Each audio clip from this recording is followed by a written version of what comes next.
What if I told you the new generations of blockchains might just be around the corner?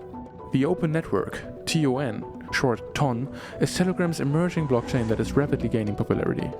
While other blockchains are still struggling to attract enough users to sustain their business models, TON, backed by the social media giant Telegram, is growing at an astonishing rate each month, becoming one of the fastest and most scalable blockchains in existence.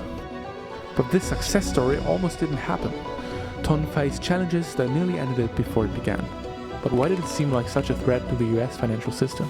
And why did it almost fail? Prepare to dive into the remarkable story of TON.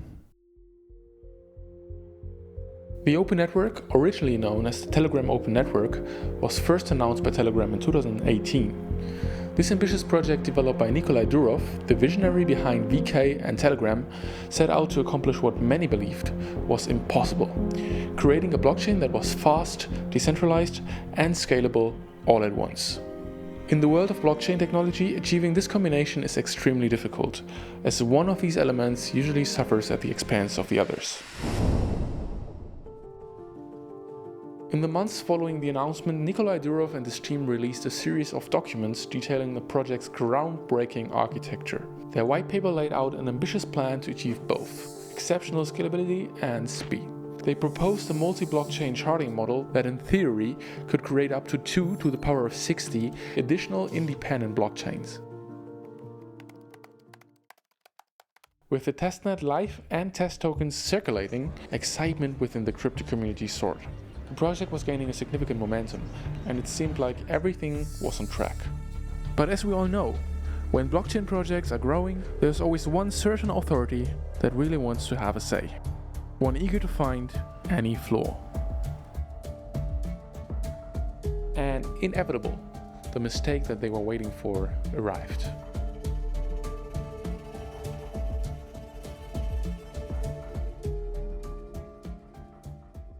In February 2018, the Telegram team faced a pressing need to raise funds for equipment, bandwidth, co-location, and user verification costs. With venture capital no longer an option, they turned to an initial coin offering, which was both a bold and risky move.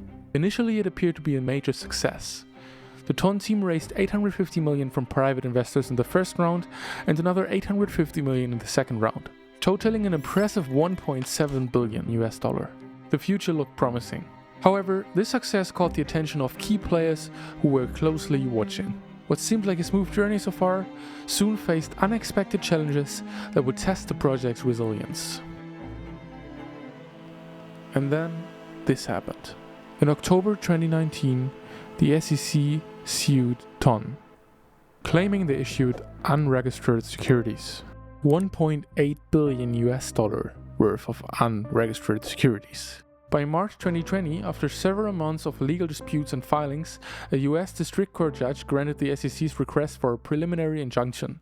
This ruling prevented Telegram from issuing their Gram tokens as planned, with the judge agreeing with the SEC's argument that the Gram tokens were by definition US securities. Following the court's decision, Telegram chose to settle with the SEC.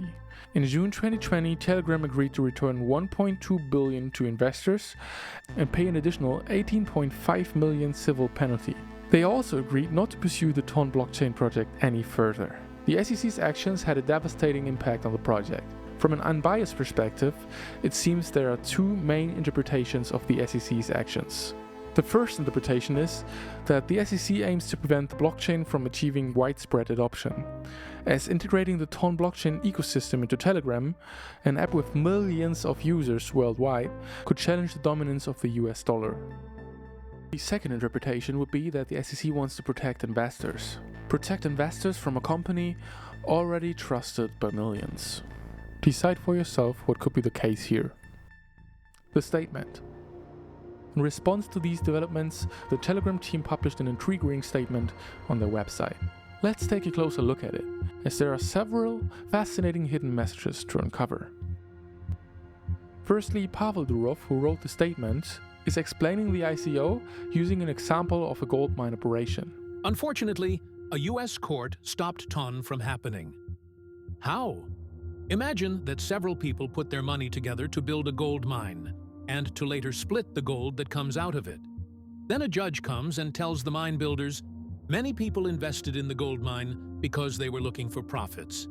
And they didn't want that gold for themselves, they wanted to sell it to other people. Because of this, you are not allowed to give them the gold. He continues to speak about the world's dependence on the financial system of the US. The US can use its control over the dollar and the global financial system to shut down any bank or bank account in the world. It can use its control over Apple and Google to remove apps from the App Store and Google Play. So yes, it is true that other countries do not have full sovereignty over what to allow on their territory. Unfortunately, we, the 96% of the world's population living elsewhere, are dependent on decision-makers elected by the 4% living in the US. And then there it is, a very subtle sentence. We're leaving it to the next generations of entrepreneurs and developers to pick up the banner and learn from our mistakes. One could argue that this is a hidden call to independent developers to continue the project and finish it independently. Although he says in the last chapter that Telegram will not have any involvement in the blockchain project whatsoever going forward. It was true for the following years, but you probably know what's coming.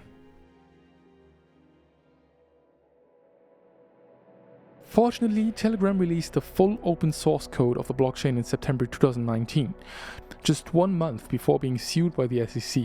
A group of independent developers seized this opportunity and continued the project under the name of Newton, or Newton, a masterful play of words in my opinion.